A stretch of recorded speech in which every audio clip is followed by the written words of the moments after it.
जब कश्मीर में त्रासदी आई थी तो बहुत नुकसान हुआ था कि बड़ा पैकेज जो था वो उनको मिला था, मगर अब पूरे जम्मू सूबे की अगर बात की जाए तो बहुत बड़ा नुकसान है। देखिए, अभी तक टेंटेटिवली कल आदरणीय गृह मंत्री जी जम्मू में आ रहे हैं और जिस प्रकार से पूरे जम्मू कश्मीर में इस वक्त त्रासदी आई है, एक आपदा आई है। आप जसोती की लीजिए, आप कठवा की लीजिए, आप पूरा जम्मू शहर, आप रामगढ़ लीजिए, आप महौर लीजिए, आप आज राजगढ़ रामबन लीजिए, डोडा लीजिए, हर जगह पे आपदा आई हुई है, हर जगह पे इंसिडेंट्स हुए हैं। और इनकी जानकारी लेने के लिए, जायजा लेने के लिए आदरणीय गृह मंत्री जी खुद यहाँ पे पधारे हैं। जो भी लाइफ लॉस हुआ है, जो भी लाइफ स्टॉक का लॉस हुआ है, जो भी स्ट्रक्चर डैमेजेस हुए हैं, जो भी एग्रीकल्चर हॉर्टिकल्चर लैंड का लॉस हुआ है, स्टूडेंट्स के बच्चों की पढ़ाई का लॉस हुआ है, सारी चीज़ों को असेसमेंट करके हमें पूरी उम्मीद है कि भारत सरकार कोई पैकेज अनाउंस करके दोबारा से इस इंफ्रास्ट्रक्चर को रेस्टोर करेंगे। और जिनके घरों में लॉसेज हुए हैं in terms of life loss, in terms of life stock, in terms of agriculture और हॉर्टिकल्चर लैंड प्रॉपर्टी लॉस हुआ है, उनकी भरपाई के लिए हमें पूरी उम्मीद है कि आदरणीय नरेंद्र मोदी जी, भारत सरकार उनको कंपनसेट करेगी। और कोई हमारे लायक सेवा तो ठीक है भाई, जो सेवा होगी अभी हम घर भी जाएंगे, वहाँ भी पढ़ेंगे, जो सेवा होगी करते लगाएंगे।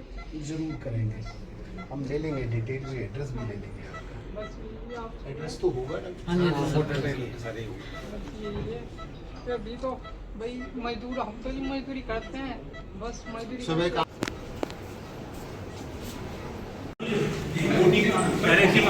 ओटीसी फर्म से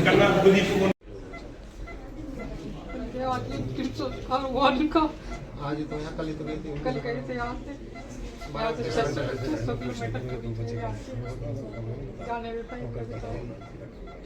बच्चे एक 8 साल का, एक 10 साल का। 10 साल अरे दो ही लड़के चाहिए, अरे लड़की है बस। तो जो फूल रहेगा चलो ठीक है, सब रखना है, सही रखना है। हम टिकट 10 बुक कर ले और हो गए 15 बंदे, 5 आदमी कहाँ जाएंगे बताओ। अच्छा, हम तो अच्छी जगह बैठ गए या उन्हें अच्छी जगह बैठा दे और किसी कहीं और बैठा दे, उन्हें को साथ ले गए थे, अपना आप अच्छी जगह बैठ गए। हिम्मत रखनी है, दिल पे पत्थर रखना है। ये फर्स्ट टाइम है नहीं, ये 3-4 बार आ गए थे, चौथी चौथी बार। कुछ है दिमाग में, क्या हुआ अचानक? बस बिजली कड़कने की आवाज़ आई। आप वहाँ भोजनालय में? नहीं हाँ। हम जो अधिकारी माता है उससे 2 मोड़ पहले थे और चल रहे थे। हाँ, मगर बस हम माता पे आ गए और वहीं जाकर रुकते हैं, हम हर बार वहीं जाकर रुकते हैं, इनके साथ रुकते हैं और अधिकारी माता पे रुकते हैं। बस मत आ गए, ये बल्कि कह भी रहे थे वैसे कि चाय पी लो, मगर नहीं, अब तो बस माता पे आ गए, वहीं जाकर रुके। अब बिजली कड़कने की आवाज़ आई, उसके बाद क्या हुआ कुछ नहीं पता।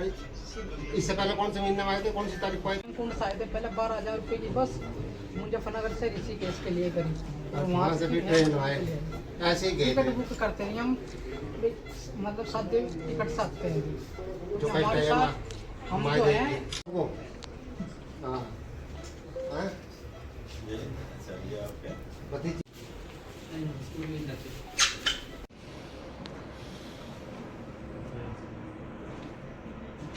वे तो पहली बार आए थे बेचारे, और पहली बार फर्स्ट टाइम।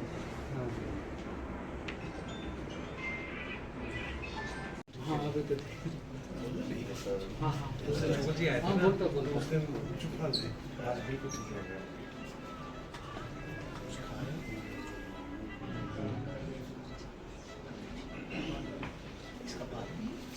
एक मिनट भैया ना, 6 बॉडी कल गई है, मुझे फना कर गया, 2 लेडी और 2 लड़के 2 बच्चे।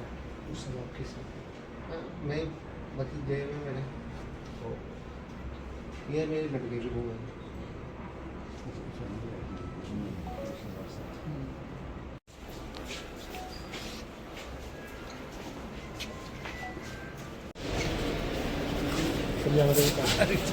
एक सेकंड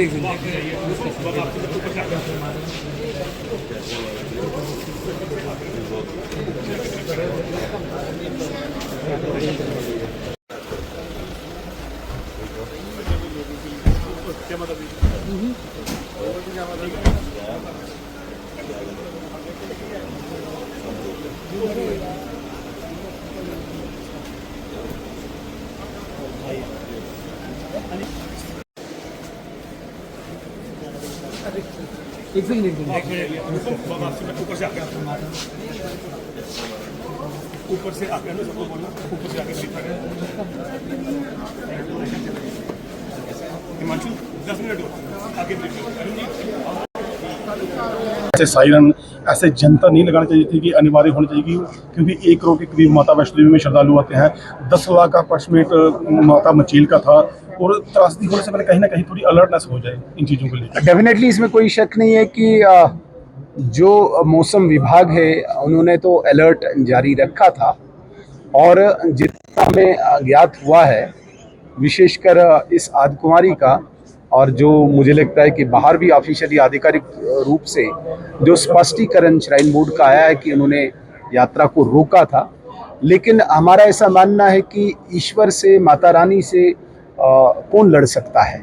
उन्होंने कहाँ क्या करना है ये उनके हाथ में, लेकिन जहाँ तक एक तंत्र जो सिस्टम काम करता है, जहाँ पे भी जो सिस्टम काम करता है, विशेष रूप से माता वैष्णो देवी का जहाँ पे करोड़ों भक्त आते हैं और ये सिर्फ जम्मू कश्मीर या हमारे देश में नहीं, ये पूरी दुनिया में विदेशों में एक लोकप्रिय स्थान है। यहाँ पे तो अलर्ट पे बिल्कुल जो प्रिकॉशंस हैं वो लेने चाहिए और जितनी हमारी जानकारी है वो प्रिकॉशंस लिए हुए थे श्राइन बोर्ड ने, लेकिन उसके बावजूद भी ये घटना घटी है। जिस प्रकार से कल उपराज्यपाल महोदय ने 3 मेंबर्स की कमेटी कॉन्स्टिट्यूट करके इन डेप्थ इंक्वायरी के लिए ऑर्डर्स दिए हैं, जब आउटकम आएगा और इसका कारण पता चलेगा उसके बाद ही फर्दर जो डायरेक्शन या डिसीजंस लेने होंगे श्राइन बोर्ड के मुतल्लक या कहीं, वो उसके बाद ही होंगे। लेकिन अभी प्रिलिमिनरी हम ये कुछ नहीं कह सकते हैं कि कहाँ पे किसका क्या कसूर है, क्योंकि अलर्टनेस भी थी। इसलिए अगर अलर्ट जारी हुआ है सोशल मीडिया के माध्यम से, समाचार पत्रों के माध्यम से, तो एक कॉमन मैन को भी एक कम से कम इतनी इन्फॉर्मेशन थी कि अलर्ट जारी है। उसके बाद जो लोग इस यात्रा को संचालन करते हैं श्राइन बोर्ड, उन्होंने भी अगर यात्रा को रोका था, उसके बावजूद भी अगर ये घटना घटी है, तो मुझे लगता है कि उपराज्यपाल महोदय ने जो डिसीजन लिया है हम उसका वेलकम करते हैं, हम उसका स्वागत करते हैं कि इन डेप्थ इस पे जाके कोई इंक्वायरी हो और इसकी जांच हो। जांच के बाद कहाँ पे ये लेकुना निकलेगा, कहाँ पे फॉल हुआ है, कम से कम उस पर डिसीजन हो, उस पे डायरेक्शन हो, उस पे फर्दर कार्रवाई हो, वो उसके बाद ही तय हो। 2 दिन की है, क्या सरकार से जवाबदेही बनती है चीज को लेकर? देखिए, मुझसे पहले ही सरकार ने और विशेषकर आदरणीय उपराज्यपाल महोदय जी ने अपने अधिकार का उपयोग करके कल जिस प्रकार से कमेटी कॉन्स्टिट्यूट करके डिसीजन लिया है, तो हम उसका वेलकम करते हैं और इन डेप्थ उस पर इंक्वायरी के बाद, जांच के बाद जो आउटकम आएगा उसके बाद ही हम कोई उल्लेख या कोई टिप्पणी सर जो 2022 में हुआ था उसमें भी शालीन काबरा ने वो कमेटी हेड की थी जिसका आज तक कोई फैसला नहीं आया है और आज फिर शालीन काबरा जी उस कमेटी को हेड करेंगे जो कल 3 मेंबर कमेटी बनाई गई है। पहले वाले का अभी तक फैसला नहीं आया, तो अगला फैसला किस तरह से और कब आएगा? जितनी मुझे जानकारी है, देखिए, किसी व्यक्ति की क्रेडिबिलिटी पे मैं यहाँ पे डिस्कस नहीं करूंगा और मीडिया के बीच में किस व्यक्ति की क्या क्रेडिबिलिटी है, वो तो उसकी अपनी जो CSR है या जो उसका जीवन है या जो उसकी सर्विस है वो बयान करेगी। मैं यहाँ पे कोई भी टिप्पणी किसी की क्रेडिबिलिटी पे नहीं करूंगा। लेकिन जहाँ तक 2022 की बात है और जो उस पर घटना घटी थी उसकी जांच की जो मुझे लगता है रिपोर्ट है वो आई से पहले ही आई है, शायद आपकी नॉलेज में नहीं है, वो रिपोर्ट ऑलरेडी सबमिटेड है। ऐसा नहीं है कि वो किसी ऑफिसर के उधर पेंडिंग है, वो ऑलरेडी सबमिटेड है। लेकिन मुझे एक्चुअल नहीं पता है उसमें क्या क्या प्रिकॉशंस लिए गए हैं फर्दर के लिए, उसका नहीं पता है। वो इंसिडेंट और ये इंसिडेंट वो दोनों डिफरेंट इंसिडेंट्स है।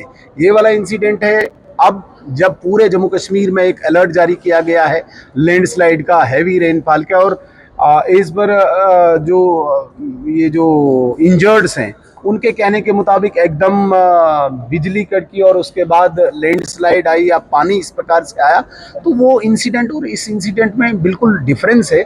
लेकिन जितना मुझे नॉलेज है कि जो भी उस वक्त की कमेटी बनी हुई थी, जो लोग उस पर बैठे हुए थे, उन्होंने अपनी रिपोर्ट सबमिट ऑलरेडी की हुई है। हमें इस रिपोर्ट का अब इंतज़ार रहेगा, वो क्या रिपोर्ट आएगी और उसके बाद जो फर्दर एक्शन लेने होंगे उसका हमें इंतज़ार। और सैकड़ों जाने की स्ट्रक्चर्स का लॉस हुआ। इसी प्रकार और भी काफ़ी जगहों पे, मैं सारा यहाँ पे जिक्र नहीं करूँगा, चूँकि आज हम एक जो इंसिडेंट आदि कुंवारी में हुआ है माता वैष्णो देवी के स्थान में, वहाँ पे जो इंजर्ड, जो घायल लोग हैं और जो उपचाराधीन अभी इस नारायणा इंस्टीट्यूशन में हैं, इनको देखने के लिए हम यहाँ पे आए हुए हैं। मेरे साथ यहाँ के स्थानीय विधायक आदरणीय बलदेव जी, कुलदीप दुबे जी, हमारे सीनियर लीडर विबोध जी, जिला अध्यक्ष जी, और भी हमारे साथी जितने सीनियर लीडर्स हैं। डॉक्टर माधवन जी जो डायरेक्टर हैं यहाँ पे, उन्होंने हमने सबका हालचाल जाना। कुल मिला के ये बहुत ही दर्दनाक दुखद हादसा है, और ऐसे तमाम हादसों में जितने भी मृतक अभी तक अपनी जान गंवा बैठे, विशेष रूप से आदि कुंवारी में, इनके प्रति हम श्रद्धांजलि प्रकट करते हैं, संवेदना प्रकट करते हैं। और जो 7 लोग अभी अंडर ट्रीटमेंट है इस इंस्टीट्यूशन में, उनके लिए माता रानी से हम प्रार्थना करते हैं कि जल्दी स्वस्थ हों और भविष्य में ऐसी घटनाएं न घटें, ऐसी भी प्रार्थना माता रानी से करते हैं। दुर्गम